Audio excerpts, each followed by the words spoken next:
Welcome back to student. The new lecture. In this lecture, I'm going to discuss the principle of tachometric surveying. So here the principle based on isosceles triangle. Isosceles triangles means the triangle which have two sides having the same length. Like triangle ABC is your isosceles triangle where length AB is equal to length AC. Similarly, triangle ADE is also an isosceles triangle because here AD is equal to AE. This condition for triangle ADE and AB is equal to AC. This condition is for triangle ABC. तो दो isosceles triangle हमने यहाँ पे करे, इसी से ही based हमने इसका प्रिंसिपल निकाल रखा है टैकोमेट्रिक सर्वेइंग का। तो यहाँ पे ये होता है the ratio of distance of the base and the length of the base is always constant. ठीक है, तो जब हम दो आइसोसेलेस ट्रायंगल लेते हैं तो बेस लेंथ क्या हुई, बेस लेंथ हमारे पास यहाँ पे क्या है, BC है, and horizontal distance is we have this much. तो अभी के लिए ये हॉरिजॉन्टल डिस्टेंस का जो रेशियो है हम ऐसे कह सकते हैं, दिस डिस्टेंस यहाँ से लेकर यहाँ तक की जो डिस्टेंस है दैट इज द D1, और A पॉइंट से जो बेस लेंथ DE है वहाँ तक की डिस्टेंस हमारी जो है कंप्लीट डिस्टेंस है A पॉइंट, यहाँ पे हमने एक और पॉइंट कर दिया है F एंड G। तो A से लेकर F तक की डिस्टेंस हमारी क्या है, D1 which is the distance of the base. Similarly, AG is also the distance of base from the apex point. तो ये हमारी कितने है, D2 है। तो according to this principle, इस principle के according ये है कि ratio of distance D1 upon D2 is equal to length of the base which is BC upon DE। ठीक है, तो यही चीज हमने यूटिलाइज करी है अपने टैकोमेट्रिक सर्वेइंग में। ठीक है, so in tachometric surveying we have a lens like this। ये हमारे पास एक लेंस होता है, अभी के लिए ये क्या है, नॉर्मल लेंस है। ठीक है, नॉर्मल लेंस है। ये वीडियो के एंड में मैं बताऊंगा कि इसको, इस नॉर्मल लेंस को अगर हम चेंज करें एक डिफरेंट टाइप्स के लेंस के, तो अभी मैं उसको सिर्फ नाम लिख रहा हूँ यहाँ पे, एंड दैट इज इनेलेक्टिक लेंस। तो आप इसको अभी मेंशन करिए, बाद में मैं इसका यूज बताऊंगा एनालिटिक लेंस का फायदा क्या होता है। सो हमने ये ऑप्टिक के चैप्टर में भी पढ़ा होगा फिजिक्स में। अगर हमारे पास ये लेंस है तो इमेज की जो हाइट है वो हमने I ले ली है, और जो इमेज की डिस्टेंस है वो हमारी V होती है, वेयर ऑब्जेक्ट की डिस्टेंस U है एंड ऑब्जेक्ट की हाइट को हम O लेते हैं। In our case if I change this figure in the tacheometric surveying, or we can say this is a telescope having a lens and here we have a stereo rod or at the place of object। तो हम यहाँ पे क्या करते हैं, हम यहाँ पे इसको लेते हैं S1, S2 and S3 point लेते हैं, right. and these S1, S2, S3 points are taken from the cross hair, like this is the cross hair। ये जो सेंट्रल वाला क्रॉस हेयर है, ये अपर वाला है एंड द लोअर वाला है। ठीक है, तो ये जो स्टीडिया हमारे टेलीस्कोप में होता है, इसके बेसिस पे हमने S1, S2, S3 लिया। तो यहाँ पे ये O की जगह पे मैं रिप्लेस कर दे रहा हूँ S से। Right now I am changing this height of object from O to S। Now apply this situation for the principle. तो प्रिंसिपल के अकॉर्डिंग अगर हम इसे देखें तो यहाँ पे हम देख सकते हैं कि ये वाला जो ट्रायंगल है जो इमेज की तरफ बना है, this is an isosceles triangle where this side is equal to this one side of the triangle. Similarly जो मैंने बड़ा ट्रायंगल बना रखा है ब्लू कलर में,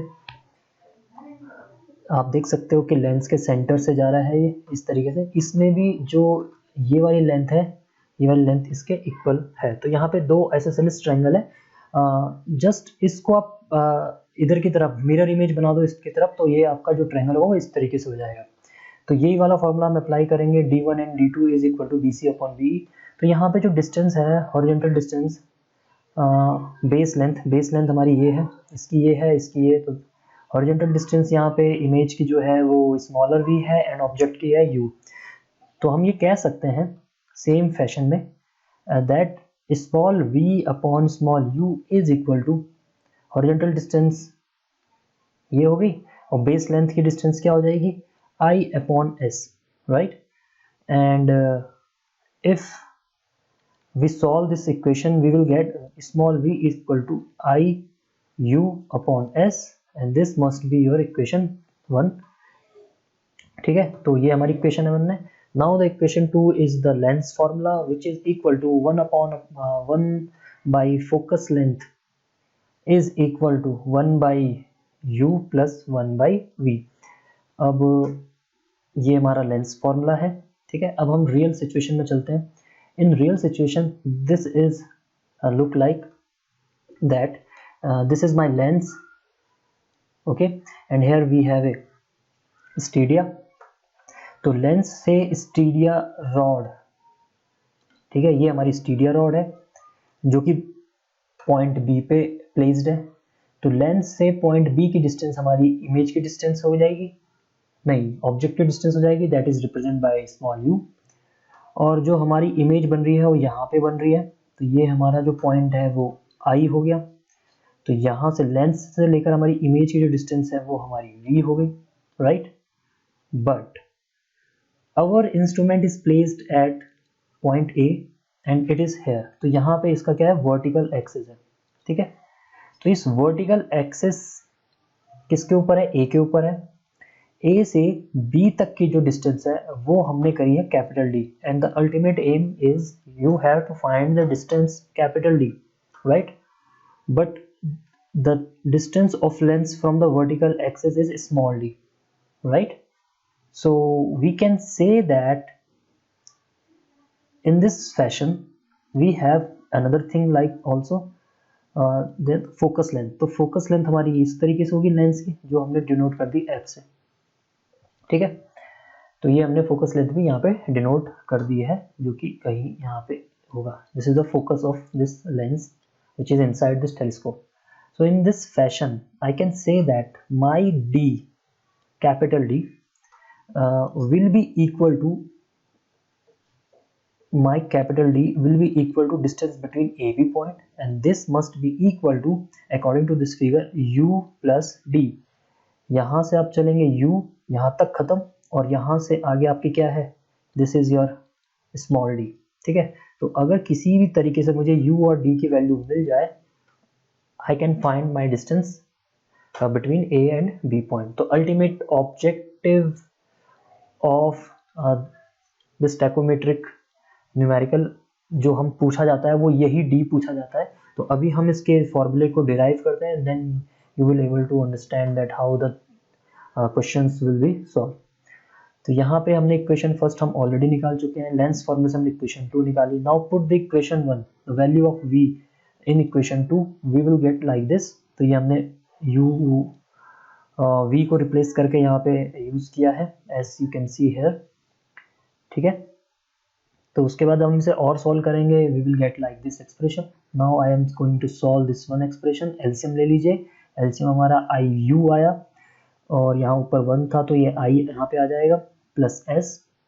now find the value of this you.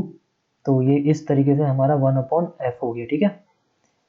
अब यहाँ से u की वैल्यू करेंगे तो ये यहाँ जाएगा टर्म और ये वाला टर्म यहाँ आ जाएगा। तो similarly in this fashion f multiply I S यहाँ हो गया एंड ये जो u था वो ऊपर चलेगा, i को मैंने नीचे रहने दिया। तो इस तरीके से टर्म्स आया।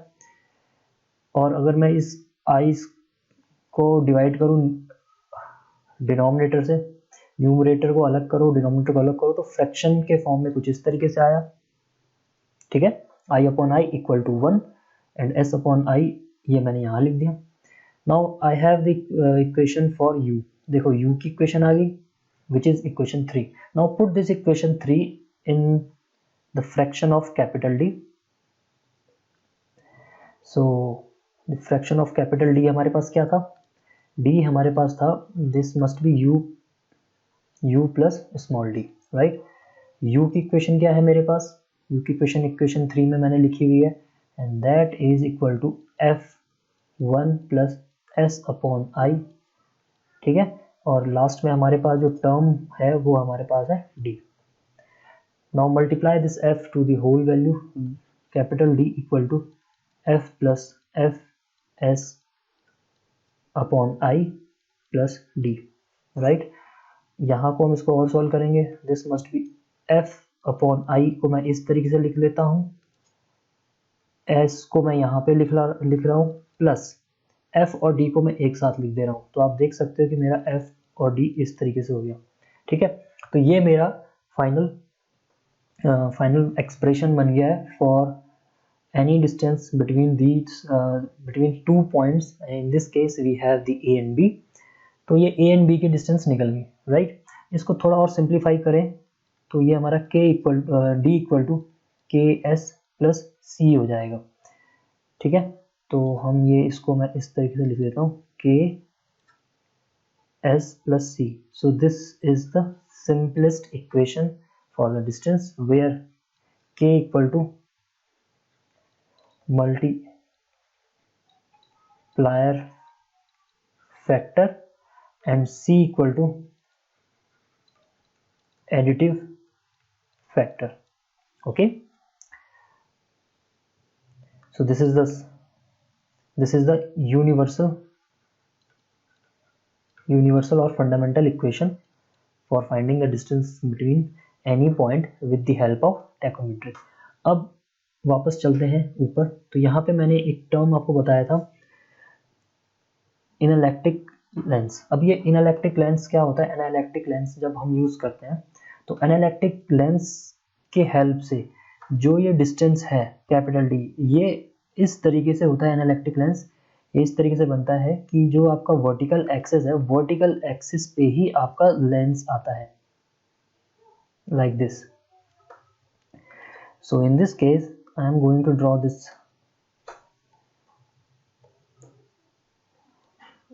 लाइन डायग्राम की हम बात नहीं कर रहे, हम सिर्फ ये जो लेंस है इसको यहाँ से रब कर दे रहे हैं, क्योंकि अब इसकी पोजीशन चेंज हो गई है। एनालिटिक लेंस इस तरीके का होता है जो एकदम से वर्टिकल एक्सिस के ऊपर आता है। इसका फ़ायदा क्या होता है? इसका फ़ायदा ये होता है कि अब हमें सिर्फ और सिर्फ u ही हमारा क्या होता है, क्योंकि अब हमारा u यहाँ पे शिफ्ट हो गया, ठीक है। तो इसके हेल्प से हम ये कह सकते हैं कि now my small d is cancel out, so the capital D is only u, this d must be equal to 0। तो अगर हम अपनी यूनिवर्सल इक्वेशन में चलें तो यूनिवर्सल इक्वेशन में ये जो हमारा c की वैल्यू है which is equal to f plus d, उसमें d क्या हो जाएगा? 0 हो जाएगा, ठीक है। तो d हमारा 0 हो जाएगा। तो जो हमारा, अगर हम एनालिटिक लेंस यूज़ करते हैं, जो कि आजकल सारे इंस्ट्रूमेंट में यूज़ होता है, जनरली जो हम टैकोमेट्रिक यूज़ करते हैं उसमें एनालिटिक लेंस हम यूज़ करते हैं, उस केस में हमारा distance which is distance between a and b will be equal to f upon i s plus f हो जाता है, राइट। तो इस केस में क्योंकि d यहाँ पे 0 हो गया, तो यहाँ पे जो हमारा c है एनालिटिक केस में, ये c क्या हो जाता है? ये c भी हमारा 0 हो जाता है, because focal length is very very small, तो हम इस c को 0 ले सकते हैं। तो डिस्टेंस बिटवीन a b रफली जो हमारा होता है f i अपॉन s होता है, ठीक है। और जो ये f अपॉन i होता है, इसका जो फैक्टर होता है ये हमारा 100 मल्टीप्लिकेशन कर देते हैं। तो सिर्फ और सिर्फ हमें s की वैल्यू फाइंड करनी होती है, क्योंकि देखिए ये 100 कैसे आया? मैंने कहा है कि f बहुत ही ज़्यादा स्मॉल है, ठीक है। f बहुत ज़्यादा स्मॉल है, इसलिए हम इसको यहाँ पे 0 ले रहे हैं। d तो ऑलरेडी 0 है, लेकिन एक स्मॉल वैल्यू को अगर बहुत ही ज़्यादा स्मॉल वैल्यू से डिवाइड कर दी जाए, एग्जांपल के लिए f अपॉन i 0.01 को अगर मैं 0.0001 से डिवाइड करूँ, mm की हम बात करें या मीटर की बात कर लेते हैं, मीटर में बात करें, तो ये जो पॉइंट्स है ये ऊपर चले जाएंगे इस तरीके से, तो ये 100 हो जाएगा। तो f अपॉन i की वैल्यू है 100, ठीक है। लेकिन जब हम सिंगली f लेंगे या i लेंगे तो दैट इज नेग्लिजिबल, ठीक है। तो इस तरीके से हमारा जो टैकोमेट्रिक सर्विंग में अगर हमें डिस्टेंस मेजरमेंट करनी है तो हम क्या करते हैं, f अपॉन i की वैल्यू हमें हर टैकोमेट्रिक टेलीस्कोप की गिवन होती है, वो अलग अलग होती है, लेकिन जनरली जो हम लेंस लेते हैं वो इस तरीके से लेते हैं कि जो इसकी वैल्यू हो वो 100 आ जाए या 1000 आ जाए, जिससे हम सीधा का सीधा ये जो s वैल्यू है इसको मल्टीप्लाई करें, और ये s वैल्यू है क्या, this s is the value of upper and lower cross hair. तो जो स्टीडिया में क्रॉस हेयर होते हैं अपर एंड लोअर, उसके बीच की डिस्टेंस हमारी s होती है। तो उसको डायरेक्टली अगर आप मल्टीप्लाई करें 100 से, 1000 से या 10,000 से, उसको हम इस तरीके से एडजस्ट करते हैं, इस टेलीस्कोप को इस तरीके से एडजस्ट करें कि f/i की वैल्यू 100 आए या 10 आए या 1000 आए, जिससे हमें मल्टीप्लाई करने में ईजी हो इस s वैल्यू से। We will get directly the distance between a and d। तो this is the theory behind the working of tachometer, right? I hope you understand all these things, and in the next video I am going to discuss a few more cases where the conditions are changed, and we will see that how the formula will change, right?